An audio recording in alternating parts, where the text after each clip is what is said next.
Teens have been found guilty of sorcery and been executed. Last year saw women flogged for driving. Only men are allowed to get behind the wheel in Saudi Arabia. Taking part in pro-reform activism or anti-monarchy campaigns can have you flogged and thrown into jail. The situation is even worse for migrant workers in the country. They are often left unpaid and risk prison if they complain, or they can be raped and tortured. Hey, Pop. Hey, Scotty. How you been, sport? Whoa! I got you a present. Open the tank. Open the tank!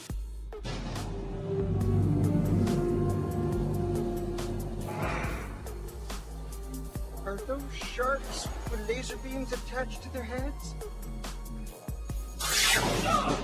Cool! You mean I actually have frickin' sharks with frickin' laser beams attached to their frickin' heads? You're the best evil son an evil dad could ever ask. Love you, Dad. I love you, son.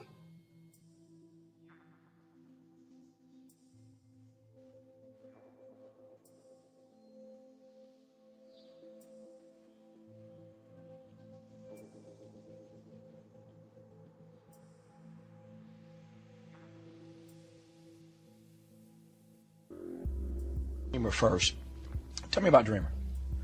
Oh, well, when I saw the State of the Black Union, Dick Gregory really moved me and a lot of my friends. I show it to everybody that comes over the house, especially white folks, because they need to hear that, you know, so that they know more about all of us. Because what he said affects all of us. He said something that really hit home about this phenomena of chemtrails. And, you know, when I was a kid, I used to see these trails in the sky all the time. And say, oh, that's cool. A jet just went over. And then you started to see a whole bunch of them. And the next thing you know, everybody in your neighborhood was fighting and arguing, and you didn't know why. Okay, and you really didn't know why. I mean, everybody was fighting. So he started riffing about the chemtrails, and he started to say things that hit home so hard. And I would recommend that everybody try to get what he said online or wherever, and try to get a copy of it and just listen to it. Because I was so moved that I had to write the song. The other thing is the first line of the song says I was born on the same plantation in the United States of the red, white, and blue. And we live in a place now that feels just about like a plantation. We're all indentured servants. You know, when I found out there were 8 presidents before George Washington, I wanted to smack somebody. You know, I wanted to know why I was taught otherwise. Just tell me the whole story. I'll fill in the blanks. But don't, you know, don't tell me something that you think I'm supposed to know. We're indentured servants and we got a black president now? Well, I don't vote. I have nothing to do with it. I got no dog in that race. And for those who would cuss me out and slap me in person if I didn't ask you why? Well, the reason why is because I'm one of Jehovah's Witnesses, and we've never voted. And that's not to say that I don't think Barack Obama, President Obama, is a very smart individual, and he seems like he means well. Prophecy is what we all have to go by now. It's very interesting. I did a sold-out concert in London. We played 21 nights in a row, and all the concerts were sold out. When I would watch television over there, and you'd see the United Nations feed, the direct feed from the United Nations, you'd hear them talk a lot about religion. You'd hear the Bible mentioned constantly. This is not what we're used to in the United States. It's almost as though there's no need for God and no need for religion and justice in politics. So there's supposed to be a separation of church and state over here. We can't have a separation of state and morality, though. And, you know, songs like Dreamer and Even Feel Good, it's the same thing. I got good news and bad news. The bad news first, since I like ended on good news. The bad news is I'm out of time for this show. The good news is I think that if I lean on my friendship, I might be able to get Prince to stick around for like another 12 minutes. And if you tune into this program tomorrow night, we can finish our conversation. It's never over, but we'll continue it, talking about these other 3 songs from the new CD, Lotus Flower.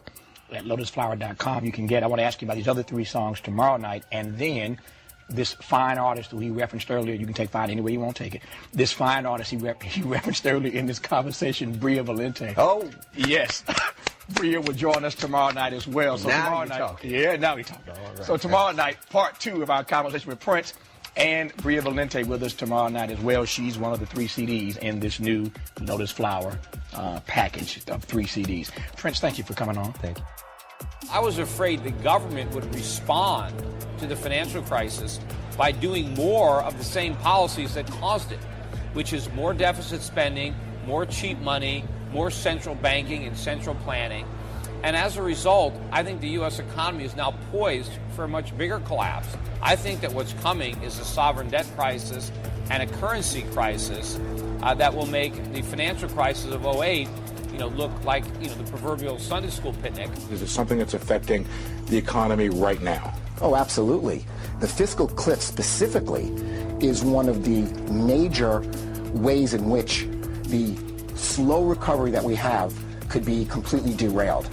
Hard landing in China, euro collapsing, problems in the Middle East, and fiscal cliff is probably paramount in that area. As a matter of policy, as opposed to an apocalyptic way And the to most get there. important price is interest rates, which have to go up. That is but the no price. one wants to let them go up because the banks will fail. We currently have no price integrity in any asset in America. And we're on the precipice of collapse. That's right. where we are. So This system is in collapse, and it's unbelievable, and most people don't even see what's going on.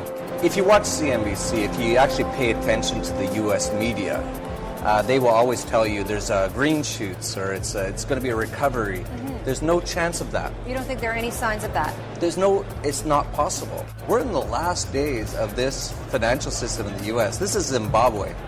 When it starts to collapse, it's going to happen very fast. If people don't start to wake up to what's going on, they're going to get hurt in this collapse. But this is where it's going now, that we have to now just get as far away from the U.S. and from the Western world because this collapse is going to be messy. We've got to ask ourselves, why are the feds preparing for a war against Americans? Why have they bought now more than 2 billion bullets, all kinds of arms and ammunition, and now more than 2,700 tanks to patrol in America and keep order? We're told it's because they love us. We're told it's to keep the peace and to increase safety. But of course, we also know from Army documents, from Homeland Security reports, and a lot of other information that it's really to occupy America and prepare for a civil unrest and a total economic collapse that will include gun confiscation. The rise of the warrior cop. So, what do you mean? Our cops are getting increasingly like soldiers. They're being dressed like soldiers. They're being armed like soldiers. They're sent out in the streets told they're fighting the war. And when you do that, we shouldn't be surprised when we see some of the results we've seen at the lead-in, where they start treating American citizens more like enemy combatants than citizens with rights.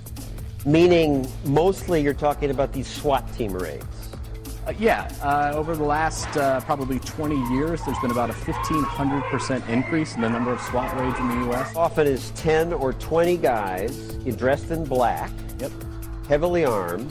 I mean, they look like a military squad. I mean, they look like a unit that would invade a village in Iraq looking for insurgents. Speaking of the police state, which 9/11 ushered in, a 16-year-old is questioned by FBI officials over a YouTube video that he uploaded. According to Justin Hallman, a 16-year-old, after having uploaded a YouTube video which highlighted how America was slipping into a police state, he was visited by FBI officials. Police state. Ask one of them why they're here. What's up, nigga? Police state. Police state, right? Police state. 4th of July. Here's our video. M16s.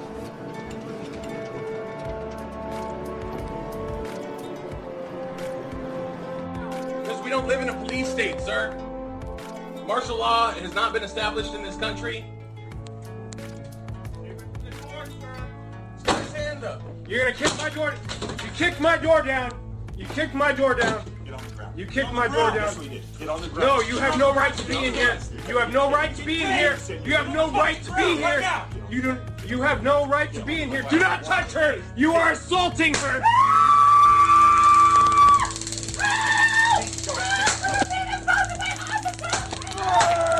Yeah, I didn't open up the door. I would open up.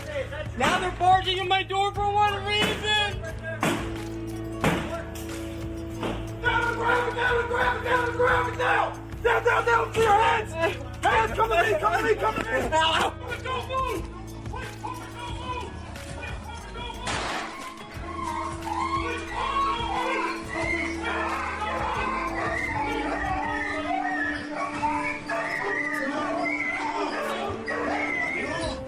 If what we saw in response to bombs was that, what will the response be in the wake of something bigger? Is that when we'll see martial law take effect across the country? And more importantly, will people just accept it entirely out of fear?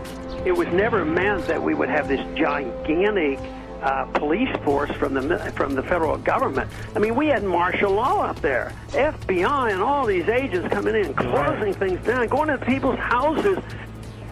The police state is staring us in the eye, and it's getting more and more imposed upon us and more imposed on society every day. More and more people are waking up faster and faster and faster. I think it could very well come to that based on the things that are happening in the news, and we're seeing, the collapse of our economy, so many different things happening. I have spoken with one federal agent, and the information succinctly boils down is this. There is an event coming, Steve, in the very near-term future that is going to affect the United States of America to its very soul. That what is being planned, as you and I are on the air tonight, and what has been coming together into that old term, the perfect storm, is literally brewing right over our heads. It is and includes military maneuvers in the United States, military actions that are forthcoming, and that will be so deep and so penetrating that the United States will never be the same. You're listening to the AMB network. The future is now. No big deal. I'm not a terrorist, so I have nothing to worry about. Think again. Because we are all potential terrorists, according to the American government. You can't just do these kind of things. And this one is not only repealing the principles of liberty, but it's destroying the Constitution. All of these invasions of our personal privacy under the guise of protecting us, they're just wrong. And it's no longer about keeping us safe. This is about keeping us safely under the government's eye. And it is clear the government is watching all the time. Oil looks higher. Gold looks higher, currencies look weaker. More about this currency crisis you see erupting. What does that assume about what's going to happen to the dollar? Well, it assumes that the dollar will utterly get destroyed and become virtually worthless. I don't know how that inevitably resolves itself. It may resolve itself in some type of a global currency crisis. And then if the global currency crisis unfolds, then inevitably you get I guess an alignment under a global world government, a new global currency, and a new world order. Growing debate in Washington following reports that some U.S. senators are now considering an immigration bill that would force all U.S. workers to carry around biometric ID cards. Well, it is an idea that is now raising some serious concerns among privacy advocates. Through the advancing market of biometrics, technology that uses physiological and behavioral recognition to identify people. A system touted as a national security necessity is being used to build a database where the biometric identity of millions of Americans will be gathered and stored. We really need to attack this in a comprehensive kind of way, not some knee-jerk reaction like sticking something in someone's finger to verify who they are and whether or not they can be employed in this.